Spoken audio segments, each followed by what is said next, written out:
All right, before we dive into today's episode, we have some really exciting news, and that is our scholarship is back. This is our third annual scholarship. We're giving away over $50,000 to help those in need. Maybe you have been following us for a while and you've wanted to join the FitMom community, but it just hasn't quite worked out yet. This is for you. So applications open Friday, October 10th, and they close Sunday, October 12th at midnight. So fill out the application. We'll send you all the rest of the details. And don't forget, if you want to increase your chances of winning that full ride scholarship or one of the partial scholarships, submit a video and tell us your story. We want to see you. We want to hear you. And if you know a friend, don't forget to share this with them as well. Links are in the show notes. We are super excited for today's interview. We are talking to Dr. Brian Alman. Like almond. I got it wrong. Alman. Yeah. Alman. Just like, yes. I mean, all woman, all person, all child. Yeah. Who is renowned doctor of last resort, which I am so excited to dive into because I, haven't ever heard of the doctor of that field. And it is a very important field that we need to be addressing, and people that have done all the things and are still not getting to where they want to be. And he works with discovering and facilitating the unconscious, the inner potential of each person, and helping people contribute to this world being a better place, which can't we all contribute to that? So welcome, Dr. Alman. We are so excited to have you on the podcast. Can you please explain to our listeners who you are, how you got into this space? What is being a doctor of last resort? Well, the physician of the year at Kaiser Permanente, which is the world's largest nonprofit healthcare provider, 13 million members, nicknamed me the doctor of last resort because Kaiser Permanente was sending their patients to me that weren't getting better.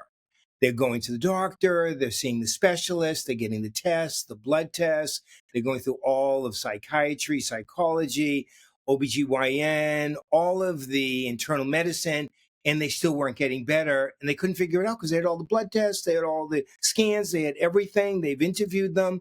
So they would send those people to me. So Dr. Ray nicknamed me the doctor of last resort because usually within a really short amount of time, sometimes 2 or 3 hours, maybe 2 or 3 weeks, people got better than anybody expected. They stopped going to the doctor as much. They started feeling better. They started healing themselves through what they learned when they were with me, and I was helping them facilitate their inner wise woman, their inner doctor, their inner wise man. I just want to add, though, Liz, that after a number of years, Dr. Ray changed my nickname to the doctor of first resort. He said, why are we sending them for all these tests? Why are we spending all this money? Why are they spending all this energy, waiting all these years, sometimes 10, 20 years? Let's just send them to Dr. Brian Alman first. So I became their doctor of first resort. And that's the story. Dr. L. Ray, nicknames, and yes, that's how it came up. Very cool. So what is like your background technically in medicine? What did you start? So I have a PhD in psychology, clinical psychology. I've written 15 books about exactly the topics we're talking about. It's basically all self-help of how to help people help themselves. And I've written textbooks for physicians, dentists, therapists. So I want to train trainers, which I've been doing for years, around the world.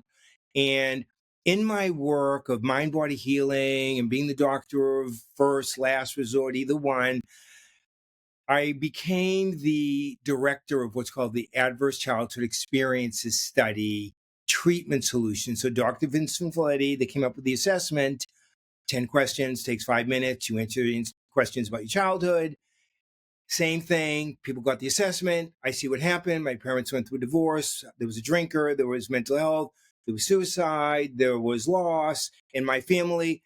And now what do I do about it? Now that I have the assessment, I've got my score. All right, if you're dealing with water retention, you're waking up puffy, your ankles or your wrists are really swollen, or you can't get your rings off, and maybe you're even dragging throughout the day, no matter how much water you drink, there's actually a good chance that you're not actually hydrating properly.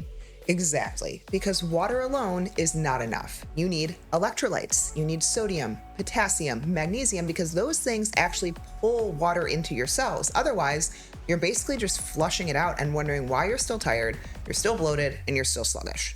But here's the thing, most electrolyte supplements out there aren't helping you in any way because a lot of them contain things like natural flavors, food dyes, and maltodextrin, which can irritate your gut. And these things can also spike your blood sugar when you're trying to heal. That's why we both started using Buoy. It's super simple, just trace minerals and electrolytes in liquid form.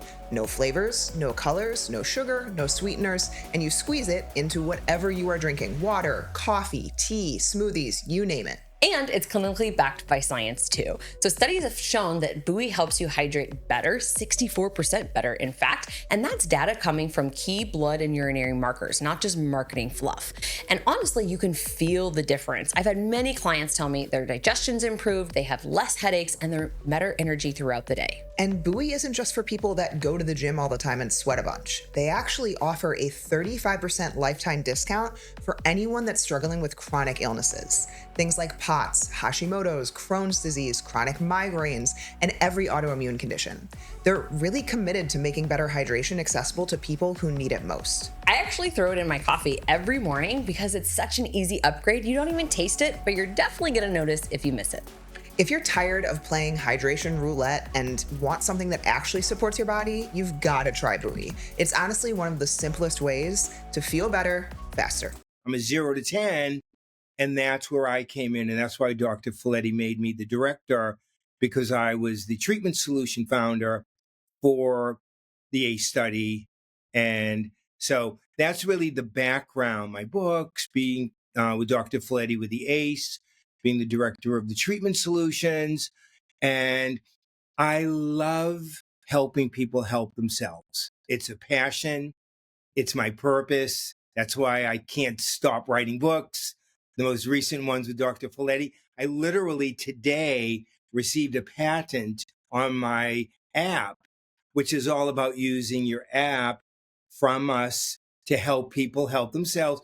Trauma, stress, performance, parenting. Yes, that's so important because a lot of our challenges happen when we're being parented. We all know that. You know, our parents, when they were parented. So the app is on the App Store. It's in Google Play. The overnight success after 30 years. That's what I can tell you. Oh, my goodness gracious. Like the app, the patent took 5 years to get. The ACE study took years to be approved. You know, it is like parenting. Things take longer than you think. You know, is my kid ever going to grow up and get through this? Well, yes, it's just going to take longer. It's going to take more compassion. It's going to take more, yes, parents. I'm a parent, 4 kids. It's going to take a lot more patience. Yes. So whether it's business or parenting or the app or the books or the ACEs, it takes a lot of patience, perseverance. And so with that, Becca, that's the story behind it. I had my own traumas. Dr. Folletti and I have done videos about our traumas, neglect in our families, other kinds of situations. So we both have our own ACE score. We've done our work with each other on our own. Obviously, we've contributed everything we know from these now hundreds of thousands of people in the app. So we've had our own ACEs, we've had our own traumas, and we didn't even know they were traumas when they were traumas. They manifested medically, you know, like you two specialize in the gut and the body and how it manifests. Yeah, well, that's how it comes. It manifests, it kind of overflows when we're pushing it down and not dealing with it. And the body, you know, really is part of the head and part of the emotions. So because we're one whole holistic being. And so from my own trauma, from the ACE, from Dr. Folletti's trauma, and all these people we're working with, uh, that's sort of the beginnings of why this is so important to us to help people everywhere, United States, everywhere in the world, because all cultures have trauma. All families have trauma. You know, 60% of us have trauma that we can see, we can recognize. And 100% of us are impacted by trauma because if it wasn't me, it was my spouse. If it was my spouse, it was my parents. If it was my parents, it was my sibling. You know, in our community, our country, you know, this trauma, uh, there's an abundance. So the most important thing is how do you find individualized techniques to get to the root cause? You have to get to the root cause, and that's missed. And then you can resolve and heal at that root level. And I use the word unconscious because Liz mentioned it in the introduction. To me, the unconscious is the inner doctor, the inner wise woman, the innermost you. And that's really where you find your best answers. And counterintuitively, they're underneath all the emotions and underneath all the perfectionism and thinking. So people think they can logically work their way out of trauma. It's not going to happen. It's not linear. People think, well, I'll just stop being angry. I'll just stop being afraid. No, you can't. You stop. You try and stop it, you're going to be more angry. You're going to be more afraid. You actually have to, again, counterintuitively, you have to listen, accept, befriend your fear. Oh my goodness gracious, but I don't want to. I just want to get rid of it. I hate it. I know, but that's like a ring of the tree. That's the 3-year-old you.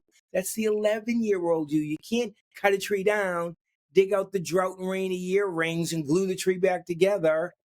You can't cut out the anger or the fear or the sadness or the grief. You actually have to heal from the present ring of the tree to all the earlier years you, all the younger yous, all the younger's us. So many of the root cause solutions and many of the unconscious techniques are things that people have never tried, never heard of, couldn't even imagine how they could help, and they start helping right away. There's almost no delay. Like, wow. Can you give us a couple of Yeah, it's examples? amazing.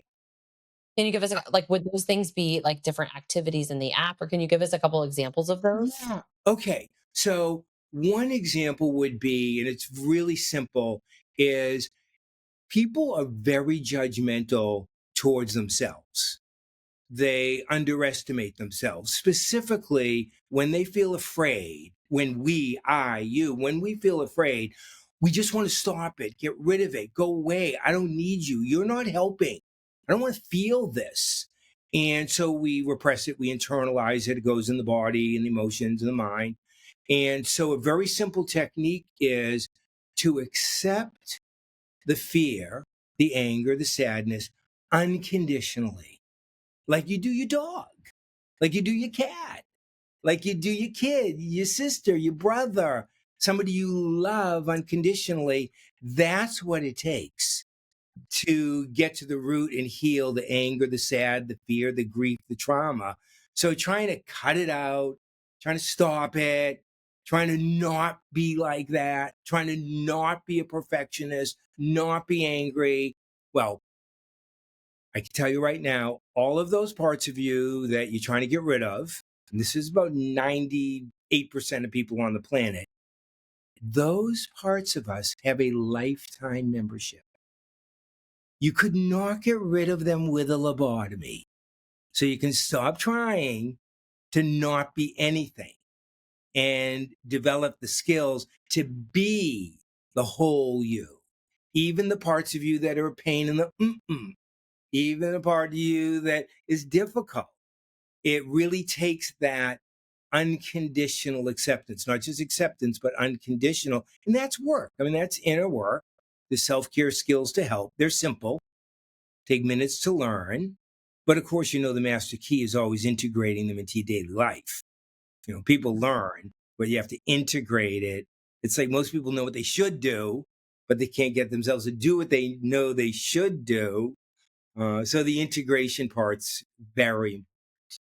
Yeah. And I think that's where, Liz and I were kind of drawn to some of the topics that were presented for discussion today around high performers. Because Liz and I would both dare to say, are high performers. Mhm. We expect a lot of ourselves in all aspects of life, Right. not just business, but as mothers, as wives, as faith believers, as all of these things. We wear many hats. Um, and we know what we believe we're capable of, but a lot of days you may not get there. You may not meet the to-do list that you had for yourself. You may not get everything done as perfectly as you wanted it to be done, and you just beat yourself up. And Right. I every day my husband calls me on the way home. He's like, "How was your day?" And I was like, "Another day of me not getting done everything that I wanted to get done." And it's like this week, and I Right. always put too much on my plate, and I know that, but I think it's also what drives me to do a lot. But either way, Yeah. end of the day, like, how do you break free from that, without losing the productivity that has gotten you to the Right. success that right? Because I think that's the big piece is like, I see it as black and white. I see it as I'm either going to go live on a beach somewhere and have no purpose in my life other than just like relaxing, or I'm going to grind and 24/7 be doing work and being the best mom and signing up for all of the activities at my kids' school and be burned out. Right. So, Right. like, where's the middle? Yes. Okay. First of all, a lot of people fall into that same left, right, right, wrong, good, bad, without the balance. So it's very common. So if anybody's struggling like you are with that, the first move is, you already made it, is to be aware that you're doing that. Okay, I see myself. I call my husband on the way home. I know what I'm gonna say. I had a good day, but I didn't get everything done that I wanted to get done. So that's what I was saying before. That's that inner perfectionist, inner critic, inner judge that has a lifetime membership, Liz. So there's no point trying to get rid of that. And as you pointed out really clearly, it actually helps you get more done, to stay productive, to be motivated. So it has a beautiful part in its role of helping be productive, get as much done as I can. Thank you, inner perfectionist. Thank you, inner critic. I really love you. You're doing beautifully. And then after I reach my 5 o'clock, 8 o'clock, whatever time you finish, I'm going to make a complete shift.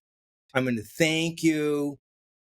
You're perfect at being perfect. The perfectionist part of us. You're perfect at it. So you're perfect at something. You're perfect at trying to be perfect. Bravo. Now I'm going to shift. And like we are saying before about to your inner wise woman, to the inner you that knows how to mother and can mother yourself, the inner you that knows how to be a great spouse. You can give yourself that same support. The inner you that knows how to really be total in your faith, in your work. You can turn that inward. And there's beautiful, simple skills of how to do this that will help immediately and long term. So that's what you have the opportunity to learn. And I'll give you exact approaches, but that's the picture of you go, go, go, get it all done, do everything you can, be perfect about being perfect. And then when it's time to leave, you have to make a total shift. It starts with your awareness. Oh, I see what I'm doing. I know I'm doing because I do it every day. So, no big move with the awareness part. I got that. Most people are aware. Then you have to move, and this is a shift that you can make really easily, from judging yourself for not getting as much done as you should have and being a should head. Okay, you're going to accept that part of you that tells you what you should do. You're going to accept that perfectionist. You're going to accept that part of you that's going to tell your husband, I didn't get everything done that I wanted to get done, so I didn't have as great a day as I wanted. You can accept that part of you. Thank you for helping me all these years. I'm sorry if I've been ignoring you. What are you trying to tell me? Okay, I'm totally open right now. And this is how you shift to that unconditional acceptance, because you've accepted your go, go, go, do, try to get it all done. You don't. You've accepted your inner critic, inner judge, never satisfied, never good enough, critic, skeptic, doubter, all that. And now with your breath work, and now with your unconditional acceptance, you're going to move into, okay, the balance. I'm going to inhale and say the word balance. I'm going to exhale and say my name, Liz. I'm going to inhale balance. I'm going to exhale Liz. Okay, Becca, I'm going to inhale balance. I'm going to exhale Becca. So that's the shift, because the breathing's the bridge. You are the bridge. You can only get to the bridge, you can only get to your unconscious inner wise woman after you go through the feelings. Oh, I didn't get enough done. I'm not as successful or as productive. I'm unhappy about that. And you have to express and go through the, yeah, I knew this would happen again today. This would happen yesterday. This is what's going to happen tomorrow. This is what's going to happen every day, says the inner critic, inner judge, never satisfied, never good enough, part of all of us. Thank you, emotions. Thank you, perfectionist overthinker. I love both of you, even though you never get along with each other. You're both part of me, like my arms and my legs. You're parts of me. Balance. That. Love. That. So you're going to use your breath. Unconditional acceptance. That. You're going to use your breathing. You're going to use your inhales. You're going to use your exhales to get free from all of the tight emotions and tight body, trauma, all the tight mind, perfectionist, judge, skeptic. You're going to use your breath and additional skills, of course, but that's one example. You wanted an example of a skill. That's one that will work every single time. Why? Because breathing is cellular. Every single cell in your being needs your breath.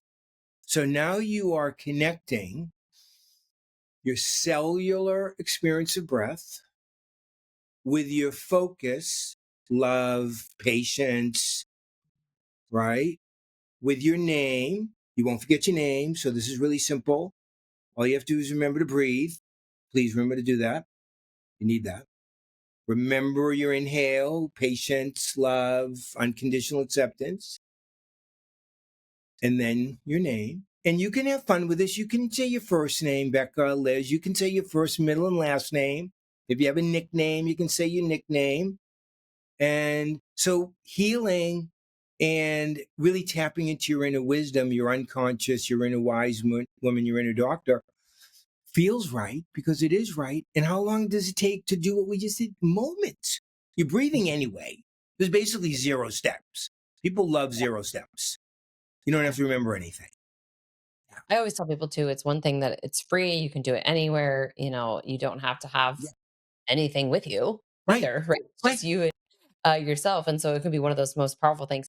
I would love to hear a little bit more in terms of, so you did this study and Yeah. working with Kaiser saw that your work and some of the work and the things that you've included in the app for people to Yeah. be able to do to help themselves has reduced medical visits up to like 35%, which Right. is wild.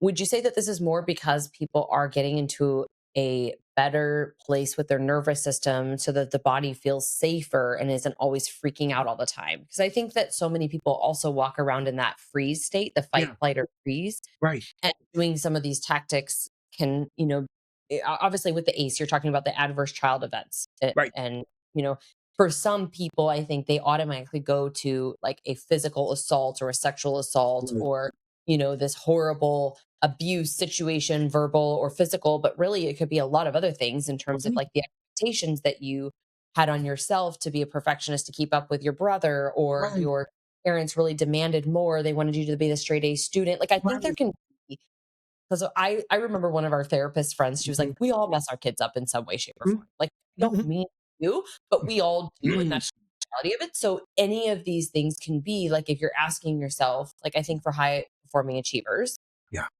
exactly what you were saying before, why we don't ever get the task done in the day. It's because as entrepreneurs or high performing achievers, there's always something else that we're chasing. Right. There's always something else we're thinking about, right?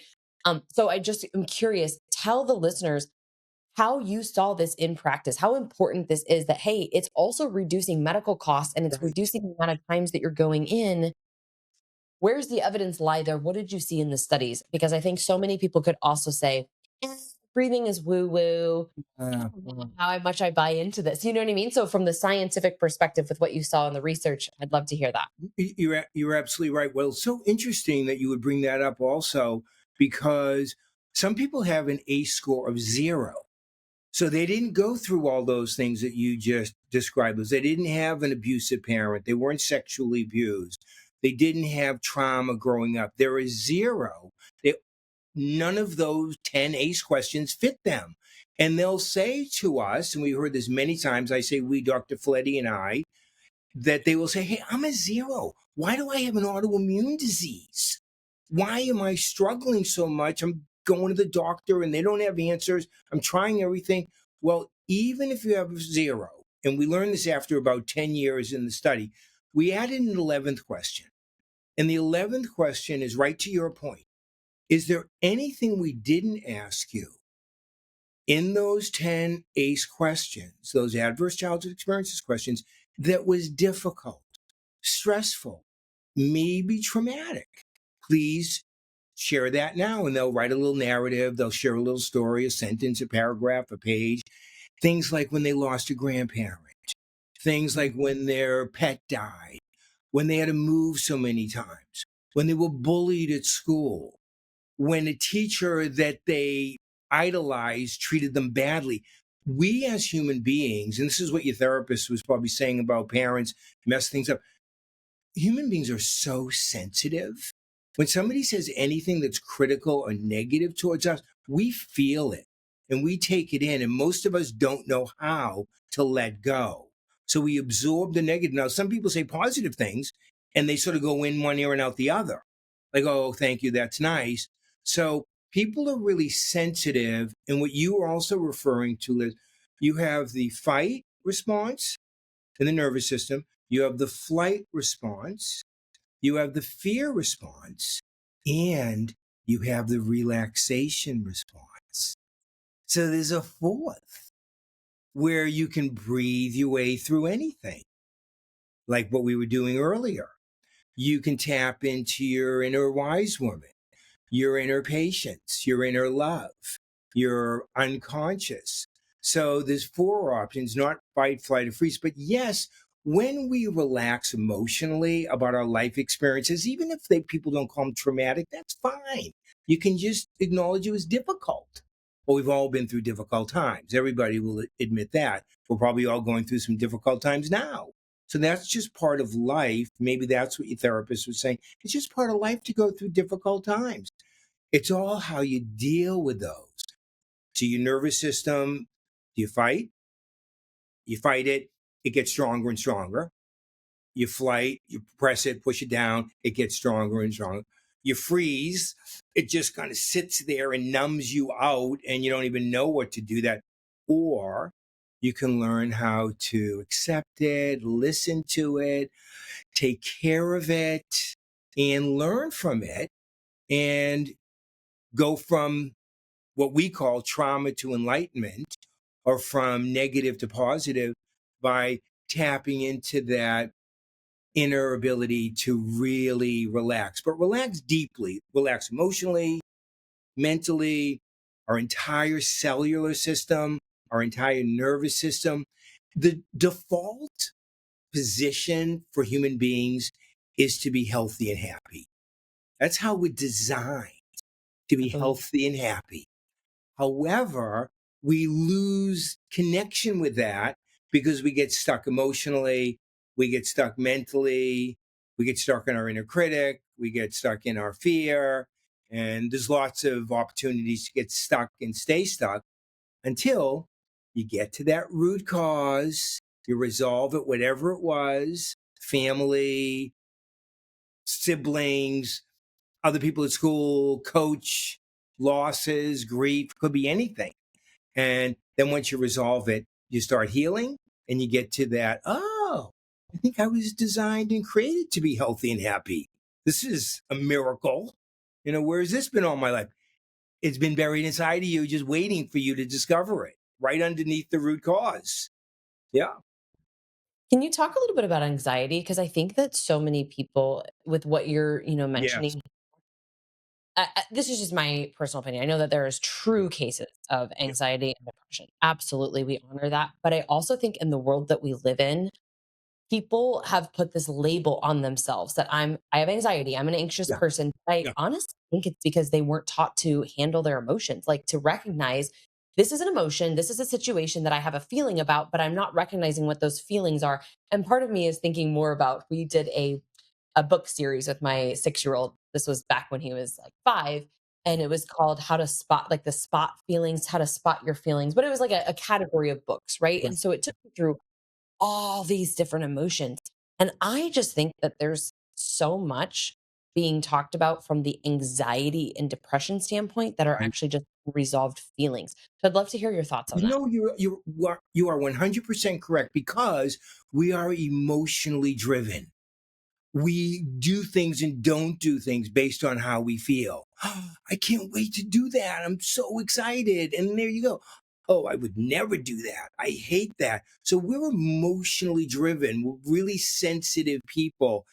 Anxiety is always looking into the future. Well, what if? What if this happens? What if that happens? What if I don't get that? What if I don't get this? What if I don't do this? What if that? What if the sky is falling? What if something goes wrong? What if, always looking into the future. So you're not in the present. You're not living here where you are. You're not living your life. You're in the future, a week out, a month out, a year out. So that's what anxiety is always overthinking and worrying about the future. Now, to support what else you said, your important insight, depression, which oftentimes goes with anxiety, they're roommates. Depression is always feeling and thinking about the past. I can't believe I did that. I can't believe that happened to me.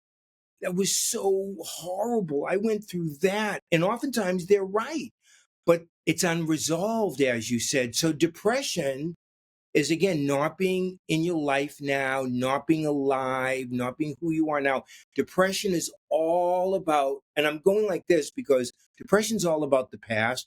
Like when you drive, the past is always behind you. And if you drove staring into the rearview mirror all the time, you'd be bumping and crashing to things all over the place. So Yeah. depression is being stuck in the past, like you're staring into the rearview mirror of a bicycle or a car and you're bumping and crashing to things all the time. Okay. Anxiety is being so far out, a mile out, 3 traffic lights dead. Anxiety is worried about the future. What if, what if, what if? So you're bumping and crashing, going through red lights and making a mess of your life. So stuck in the past, you want to do what you said. You want to heal and resolve those root issues, the anxiety, the future. You want to heal and resolve the stress, the worry, the fears, the what ifs, so you can be more present. Now, you like when you drive and like when you live, you want to check the rearview mirror. I mean, whatever, every 30 seconds or however often you do it. You want to always be aware of your past. You want to learn from your past. You don't want to get rid of it. You want to have a view of the future, like, you two were saying about being productive, entrepreneurs, really wanting to do your best, really, that's being focused on the future. You just don't want to only be focused on the future. So, yes, it's great if you can have both feet in the present and be totally present. I've been to India, I've taught in India. Nobody's always in the present, but it's a good idea to work on it. So when you're with people you love, or you're listening to music, or you're reading a book, it's good to be totally present. But you can't live like that all the time because you have to focus on what's going to happen and what you need to accomplish and what needs to go on, what your kids need, and all of that. There's always a future focus. You just don't want to be stuck there, or you'll miss raising your kids. And you don't want to be stuck in, well, the way I was raised. And, you want to go back and resolve that. So the past is useful, the future is useful, depression can be useful, anxiety can be useful, as long as you can utilize them to be more present, more total, more wholehearted, more faithful, more trusting. And if you were looking for, well, what does that get me to? Well, if you really want to have a great time, have a very, very relaxed attitude about almost everything. But what do I do about my anxiety? Listen to it. Love it. It's helping you. It's helping you be productive. But what do I do about my depression? Love it. Accept it. Take care of it because it's trying to help you learn the lessons from your past. So be the total you. Be all the rings of the tree. Be the 4-year-old you. Be the 16-year-old you. And remember to be the present you because that's really who you are now. So I'd love to kind of bring it together in terms of action items, right? I know we've kind of touched on being accepting, right? Being accepting of all the parts of you, Yep. and they are what made you into who you are today and got you to where you are today. And so you couldn't have done it without any of those parts. And so for someone that's maybe struggling, because I think one, the repetition and the consistency is huge. The neuroplasticity and the ability to kind of change our thought paths and our, routines. Because what? There's a crazy statistic that's like, I think 93% of our thoughts every day are unconscious thoughts. They're like, not even actionable things that Mhm. we're putting energy into changing. And so what do you typically start people with? Like, where do you have them begin with trying to make these changes in terms of adding in a routine or, journaling or whatever it Right, is? What do you right. typically start with Yeah. people? Well, I love all of the techniques, all the skills. Obviously, we have to find ones that fit the person because there's no formula, there's no public path, there's no one size fits all. So we want to learn as many of the self care skills as we possibly can. The way that I have people start is I suggest that let's pretend we're going to the movies together. And we're at the movies, and guess what? The whole movie's about you. It's your movie. It's your life movie up on the big screen. Oh my goodness gracious. If you feel tired all the time and you're drinking water, you're probably missing electrolytes because you need electrolytes to get intracellularly hydrated. We love Buoy because this is an easy way to get in sodium, potassium, magnesium, and trace minerals into your day without any of the junk fillers that most powders use. Oh, there I am. There's my family. There's my life. There's my work. Look at me go. Oh my goodness gracious. So I help people start off with, okay, in the movie of your life, this is where you feel the feelings you have. This is where you have the body that you have. This is where you have the relationships that you have. And by the way, those three, your emotions, your body, and your relationships mirror one another. So how you're doing in one is almost always how you're doing in all three. So I hate my body and I hate my relationship and I hate how I feel. Okay, very good example of the mirroring. I'm actually starting to feel much more accepting of my body. And my spouse, I'm actually more accepting of my spouse now. And I don't even think they've changed that much. So this is weird. And I'm more accepting of my body, my emotions, my relationships. This is fascinating. The movie of your life are those three. Then I say, okay, there's two more steps. Second step is let's walk out of the movie theater, walk out of the movie itself, go over to the steps on the side of the stage, and let's not leave. Let's walk back to the 15th row because the 15th row is where the critics sit in the movies to see how the audience is responding. In a play, they want to see how the audience, and they also want to see what's going on in the movie and on the stage. So the 15th row perspective is where the critics in New York, in LA, all around the world, whether it's ballet, opera, movie, play, the critics sit in the 15th row because they want to be able to capture everything. We all have a 15th row perspective. So I say we walked out of the movie. It is all about your life. Now let's sit in the 15th row together. And from the 15th row perspective, the observer perspective, the critic, the judge, the never satisfied, the perfect. Let's watch the movie now. Oh my God. From the 15th row critic perspective, I am such a fool. I can't believe I do that. What am I doing? I'm working. I'm doing that. I'm not doing this. I should be doing more. I didn't work out. I'm not eating right. Oh my God, I see this movie and my relationships. I need to do better.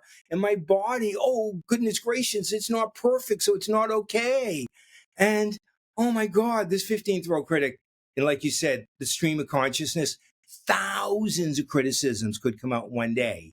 Might be the same ones over and over again, but this 15th row critic actually never runs out of things to be critical about ourselves, the other people in our movie, lots of criticism about them because we know they're not perfect. So when you're done with the 15th row critic, knowing you're never really going to finish, but you'll come back to this, don't worry. Okay, we already agreed as a lifetime membership. Then we're going to get up, and this is the third part. We're going to get up and walk all the way back to the last row.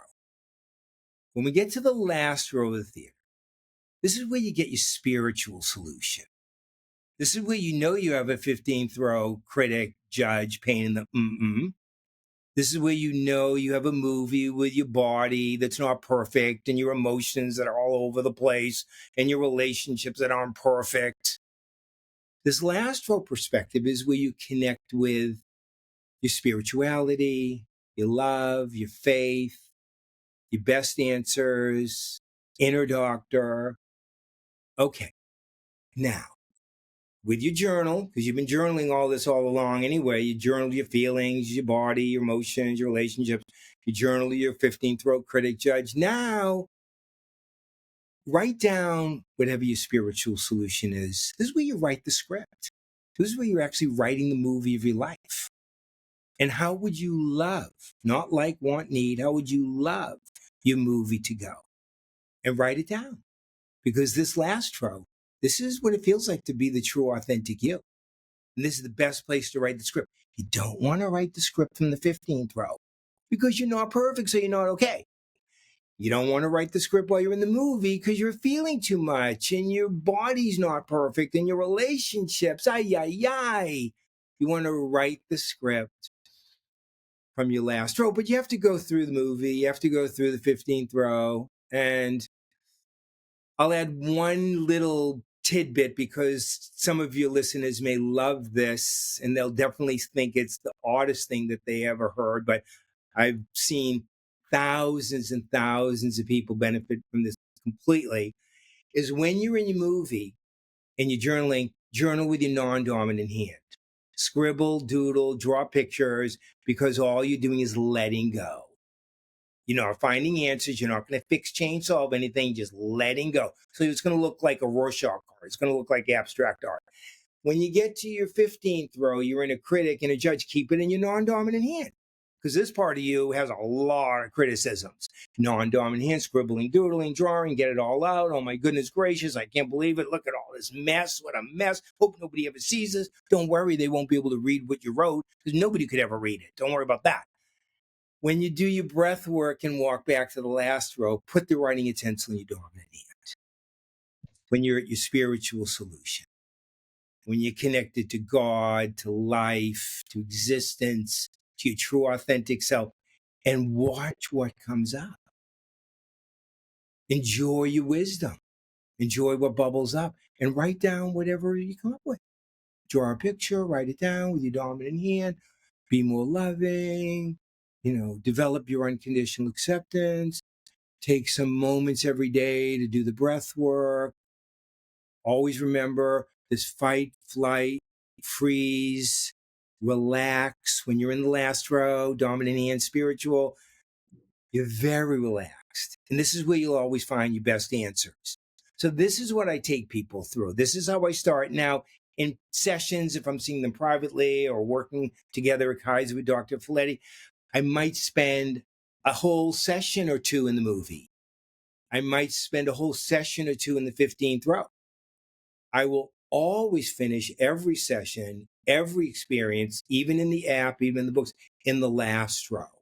So emotionally, judge, always finish every relationship, every conversation with yourself, every self-care practice, always finish in that more spiritual, creative, loving, supportive, what I call the real you, the true authentic you. Those others are parts of you like fingers and toes. They're parts of us, rings of the tree. Okay.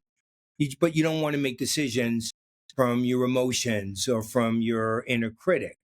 They're roommates. They're parts of you. They can be very helpful and you're not getting rid of them. You want to make all of your decisions, all important decisions back here in your spiritual solution, your last row, the true authentic you, your inner doctor. This is where you want to make every single decision about work, parenting, life, health, everything is back here because this is the wisest you. And that's how I start people. And then that either lasts one session or 1 hour. It might last 8 hours. think the most it's ever gone is 24 hours, like 3 8 hours. Yeah, 8 hour meetings with one person or one family. So it's, you can't get out until you get the work done. So you might as well get the work done because I'm not leaving. And it Yep. goes by like that anyway. And so a lot of times I even do those meetings in Mother Nature, at the beach, the mountains, in the woods, by a river, outside in the garden, or in my office, or wherever we can Yeah. do it. So whether it's an hour or eight, you are going to get through what you've been not getting through for years or decades today. They I mean, can address things me. that you don't want to address, maybe, I think, for a lot of people, which I Huh? think this is great. I said they're going to address things that they don't maybe want to address, right? A lot of And- people will yeah. And they shy feel away. better right away.